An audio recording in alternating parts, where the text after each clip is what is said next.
আসসালামু আলাইকুম। আমি বাংলাদেশি ইউটিউব ব্লগার লাকি। তোমরা সবাই কেমন আছো? আমার দুষ্টু মিষ্টি লক্ষ্মী সোনামণি আপুমণি আর ভাইয়ারা, আলহামদুলিল্লাহ আমি তোমাদের সবার দয়ায় খুব ভালো আছি। আশা করি তোমরাও খুব ভালো আছো। তো আমি আজকে যে ব্লগটি তোমাদের মাঝে দিব সেটি হচ্ছে পার্ট 1। আমি দুটি পার্ট করেছি আজকের ব্লগটি। আজকে তোমাদের সাথে শেয়ার করব শাহজালাল রহমতুল্লাহ আলাইহিসসালামের মাজার। তো আমি যেহেতু সিলেট থাকি, এটা তোমাদের সাথে আরও আগেই হয়তো শেয়ার করা উচিত ছিল, কিন্তু ভাবলাম যে এখন করি। তো আজকে তোমাদেরকে দেখাবো শাহজালাল রহমতুল্লাহ আলাইহিসসালাম মাজারের বাইরে কি কি পাওয়া যায় আর দেখতে কেমন, কোনগুলোর প্রাইস কেমন হতে পারে, কিছু কিছু আইডিয়া আমি তোমাদেরকে দিব। তো আমি যাচ্ছি শাহজালাল রহমতুল্লাহ আলাইহিসসালামের মাজারে।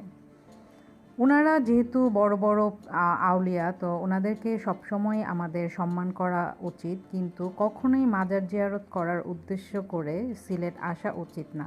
সিলেটে ঘুরতে এসে তারপরে মাজার জিয়ারত করা ঠিক। কারণ আর মাজারে এসে মাজারের সামনে বসে মাজারকে সিজদা করা এটা কিন্তু একদমই ঠিক না।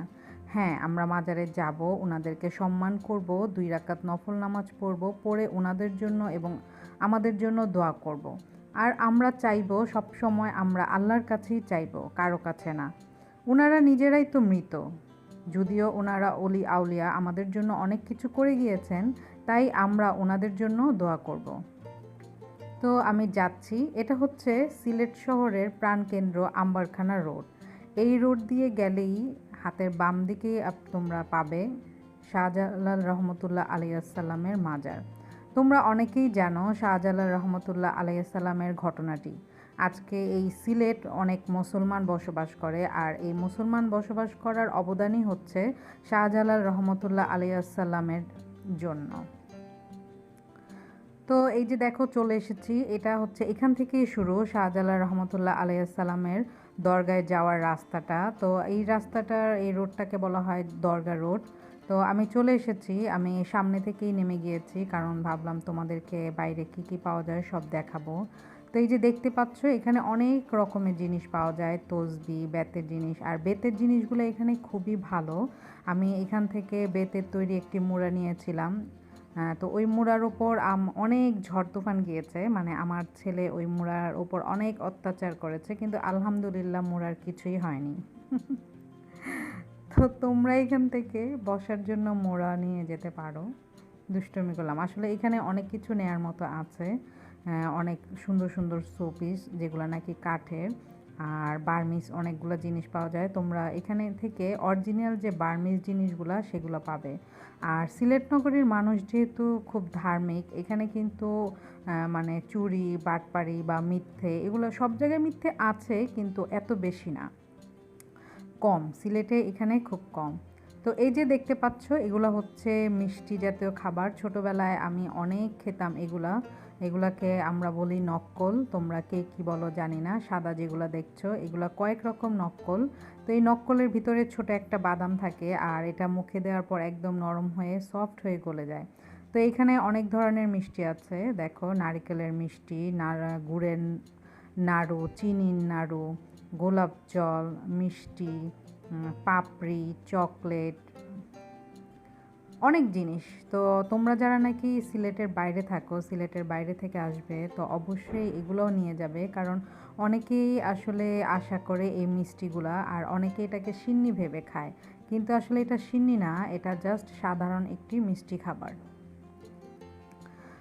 এই যে দেখতে পাচ্ছ গ্রিন লাইন পরিবহন। তো তোমরা যারা নাকি আসবে তারা কখন এটা চিন্তা করবে না যাব কিভাবে, কোথা থেকে উঠবো কি, এটা এত চিন্তা করার কোনো কারণ নেই। তোমরা যারা নাকি মাজার জিয়ারত করতে আসবে তারা এখানেই পেয়ে যাবে সব রকমের পরিবহন। এখানে ইউনিক আছে, গ্রিন লাইন আছে, লন্ডন এক্সপ্রেস আছে, সব। তবে তোমরা যদি কেউ এসি বাসে চড়তে চাও তাহলে আমি অবশ্যই সাজেস্ট করব গ্রিনল্যান্ড আর লন্ডন এক্সপ্রেস। এই দুটি খুব ভালো সার্ভিস দেয়। আর যদি নন এসিতে আসা যাওয়া করতে চাও তাহলে অবশ্যই ইউনিক ইজ দ্য বেস্ট, এটা আমি মনে করি। শ্যামলী আছে, সৌদি আছে, হানিফ আছে, তবে সবচেয়ে ভালো হচ্ছে ইউনিক আর হানিফের সার্ভিস। তো এই যে দেখতে পাচ্ছ হলি স্পট মণিপুরীর যে দোকানটা, এটার মধ্যে তোমরা অনেক ধরনের খাদি কাপড়, হাতের কাজ করা কাপড়, তারপর উপজাতিদের অনেক কাপড়, দেশীয় যে পণ্যগুলা যারা উপজাতিরা যারা নাকি করে মণিপুরি, সব কিছু এখানে পাবে। মণিপুরি থ্রি পিসগুলা, খুব সুন্দর সুন্দর টপস, যারা নাকি তোমরা টপস পরতে পছন্দ করো এখান থেকে নিয়ে যেতে পারবে। আর এই যে দেখতে পাচ্ছ টি শপ, এখানে অনেক ধরনের চা পাতা পাওয়া যায়, তবে দুই ধরনের চা পাতাই হচ্ছে মেন, একটি হচ্ছে পাতলা, আরেকটি হচ্ছে মোটা দানাদার। তবে মোটা দানাদার যে চা পাতা সেটাই কিন্তু খুব ভালো। আর এই যে দেখতে পাচ্ছ হোটেল স্টার প্যাসিফিক, এই দরগার মধ্যে মানে শাহজালাল রহমতুল্লাহ আলাইসাল্লামের মাজারের আশেপাশে যদি তোমরা কেউ থাকতে চাও তাহলে এই স্টার প্যাসিফিকে আসতে পারো। এটা খুব হাই লেভেলের একটি হোটেল, এখানে সব সুযোগ সুবিধা রয়েছে, সুইমিং পুল রয়েছে, খাবার দাবারের ব্যবস্থা রয়েছে। একটু এক্সপেন্সিভ, তবে যারা নাকি একটু আরাম করতে চাও, একটু ভালো পরিবেশে থাকতে চাও, তারা এই স্টার প্যাসিফিকে আসতে পারো। তবে এই দরগার আশেপাশে কিন্তু আরও অনেকগুলো হোটেল রয়েছে যেখানে নাকি তোমরা থাকতে পারো। এই যে আংটিগুলো দেখতে পেলে, এগুলো আংটি অনেকেই মানে, অনেকে অনেক মান্য করে পরে, আসলে কিন্তু আংটির মধ্যে কোনো আধ্যাত্মিক কোনো শক্তি নেই, এটার পুরোপুরি শিরক আর পুরোপুরি ভুল ধারণা মানুষের। তো যেটা বলছিলাম, তোমরা এখানে কিন্তু আশেপাশে অনেকগুলো হোটেল রয়েছে, তবে সিজনে তোমরা যদি সিলেটে আসো তো অবশ্যই আগে থেকেই বুকিং দিতে হবে, কারণ আমরা এমন অনেকেই দেখেছি যে চলে এসেছে কিন্তু সিজনে, কিন্তু ওরা হোটেল বুক পায়নি, দেখা গিয়েছে হোটেলের বারান্দায় রাত কাটাতে হয়েছে। তো পর্যটন এরিয়াগুলোর মধ্যে যদি, এলাকাগুলোর মধ্যে যদি তোমরা যাও কোথাও বেড়াতে, ঢাকার বাইরে এসে যদি সিলেটে আসতে চাও তো অবশ্যই তোমরা আগে থেকে, বিশেষ করে 15 দিন 20 দিন আগে থেকে বুকিং দিয়ে দিবে। তো এই যে দেখতে পাচ্ছ এই দোকানটি, এটি কিন্তু খুবই ভালো আমার কাছে। পুরো শাহজালাল রহমতুল্লাহ আলাইসাল্লামের যতগুলো দোকান আছে, এখানে অনেকগুলো কিন্তু দোকান, তবে সবগুলো দোকানের মধ্যে আমার কাছে মনে হয়েছে আসলে এই দোকানটাই ভালো, কারণ এখানে অনেক কিছু রয়েছে, যেমন বার্মিস আচার, বার্মিস চকলেট, বার্মিস সাবান, বার্মিস লোশন, অনেক কিছু। আর প্রাইসটা, এটা আসলে পর্যটন এরিয়া, সো প্রাইসটা একটু বেশি থাকবেই, তবে ওরা প্রাইস সবসময় 3 গুণ চায়। তো তোমরা যখন নাকি কোনো কিছু নিবে তখন অবশ্যই একটু বার্গেনিং করে নিবে, কারণ এখানে কোনো একদম না। এই যে দেখতে পাচ্ছ সাবানগুলো, এগুলো সব বার্মিজের অরিজিনাল সাবান, এখান থেকে অনেকেই নিয়ে উপকার পায়। তবে মক্কার মানুষ হজ পায় না, ঠিক আমি অমন, আমি কিন্তু এখান থেকে কখনো সাবান টাবান নিয়ে ইউজ করিনি, কিন্তু শুনেছি আসলে খুব ভালো, অনেকে নিয়ে গিয়ে ইউজ করে। ওপরে দেখতে পাচ্ছ যে এগুলো হচ্ছে সুরা খোদাই করা, কোনো কিছু কিছু কাঠের মধ্যে খোদাই করা, এগুলো কিন্তু অনেকেই বেডরুমে, ড্রয়িং রুমে রাখলে ভালো। আয়াতুল কুরসি আছে, সূরা ফাতিহা আছে, সূরা ইখলাস আছে, অনেক ধরনের সূরা আছে, যে যেমনটা পছন্দ করে তোমরা তোমাদের বেডরুম, ড্রয়িং রুমকে আরও সুন্দর করতে পারো। আসলে এখানে নেয়ার মতো অনেক রকম শোপিস আছে, দেখার মতো, ভালো লাগার মতো, এখান থেকে তোমরা নিয়ে নিতে পারো। আর এই যে দেখতে পাচ্ছ, এটা তোমরা নাকি যারা কোরআন শরীফ পড়ো তারা ভালো করেই বুঝতে পারছো, এগুলো হচ্ছে রেহেল, কাঠের রেহেল, আর এটাও হচ্ছে রেহেল, ওইটার ভিতরে কোরআন শরীফ রাখে।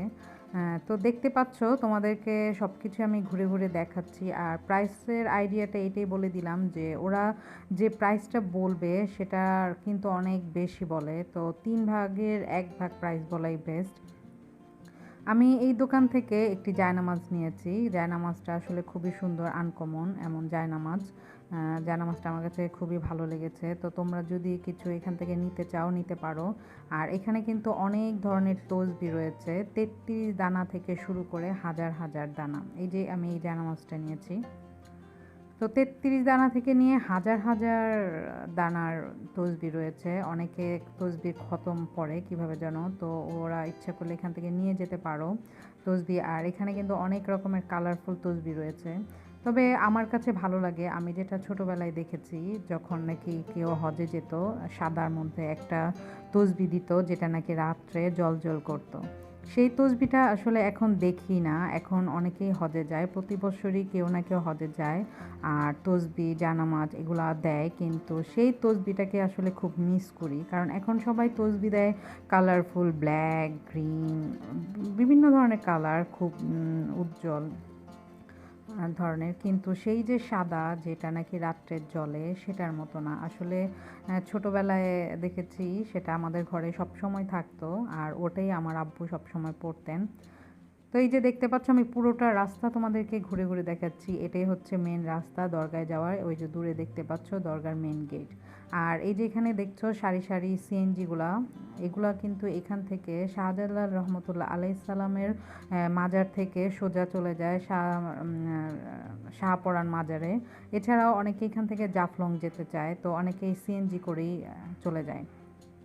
তবে সিএনজি করে আসলে না যাওয়াই ভালো, কারণ যে রোডটা ওইটা একটু বড় রোড, বড় বড় গাড়ি আসা যাওয়া করে। তাই তোমরা চেষ্টা করবে মাইক্রো বা কার দিয়ে যাওয়ার। আর এখানে জানি না এটা কতটুকু সত্যি, তবে এখানে নিয়ম হচ্ছে শাহজালাল রহমতুল্লাহ আলাইসাল্লামের মাজার আগে জিয়ারত করে পরে ওনার যে ভাগ্নে শাহপরাণ ওনার মাজার জিয়ারত করতেই হবে, করে। আমি তোমাদেরকে আসলে দেখানোর জন্য এত ঘুরে ঘুরে তোমাদেরকে দেখাচ্ছি। আর আমার উনি সহজে আমাকে মাজারে নিয়ে আসতে চান না। তবে আমার ছেলে মেয়ে মাছ, তারপর পায়রা এগুলো দেখতে খুব পছন্দ করে। এই জন্য মাঝে মাঝে আমি ওদেরকে নিয়ে অনেক সময় আসি। আমি বেশি দূরে যেহেতু একা যেতে পারি না, কিন্তু মাজার পর্যন্ত আমি আসতে পারি, এতটুকু ক্ষমতা আর এতটুকু সাহস আমার আসলে আছে। তো সেদিনও আমি আমার মেয়েকে নিয়ে গিয়েছিলাম, ভাবলাম যে তোমাদের সাথে এটা শেয়ার করি, কারণ সিলেটের অনেক ঐতিহ্যর মাঝে এটিও কিন্তু একটি। তো দেখো রেড কার্পেট পরা, আমি যখন ভিডিও শ্যুট করছিলাম তখন সামনে দেখলাম রেড কার্পেট, তো আমি দুষ্টুমি করছিলাম আমার মেয়ের সাথে যে দেখো দেখো আমাদের জন্য রেড কার্পেট দেয়া। তো তোমাদেরকে দেখালাম এখানে আসলে কি কি আছে, অনেক কিছু আছে। আজকে তোমাদেরকে আমি বাইরের সব কিছুই দেখালাম আর সব কিছু সম্পর্কে বললাম। আমি আগামী পর্বের সেকেন্ড পার্টে আমি তোমাদের মাজারের ভিতরের সব কিছু দেখাবো ঘুরে ঘুরে, আর সব কিছু শেয়ার করব। তো তোমরা আমাকে বলবে আমার ভিডিওটা তোমাদের কাছে কেমন লেগেছে। যদি ভালো লেগে থাকে তাহলে অবশ্যই একটি লাইক আর কমেন্টস করবে। আর তোমরা নাকি যারা আমার ভিডিওটি প্রথম দেখছো তারা অবশ্যই আমার চ্যানেলটি সাবস্ক্রাইব করে নেবে আর বেল আইকনটি ক্লিক করে নেবে। আর আমার ভিডিওর মধ্যে যদি কখনো কোনো ভুল ত্রুটি থেকে থাকে তা অবশ্যই আমাকে বলবে, কারণ ভুল মানুষ মাত্রই ভুল। আর আমার ভুল আমাকে ধরিয়ে দিলে আমি কখনো রাগ করব না, বরং আমি খুশি হব। তো তোমাদের সাথে অনেক বকবক করলাম। কথা বললে অনেক কথাই বলতে ইচ্ছে করে, কথা বলতে ইচ্ছে করে, আমার কথা শেষ হবে না, কিন্তু আমার ভিডিও শেষ হয়ে যাবে। তো আমি এখান থেকেই তোমাদের কাছ থেকে বিদায় নিচ্ছি। তোমরা সবাই ভালো থেকো, সুস্থ থেকো, সুন্দর থেকো, আমার জন্য দোয়া করো আর আমিও তোমাদের জন্য দোয়া করব। আল্লাহ হাফেজ।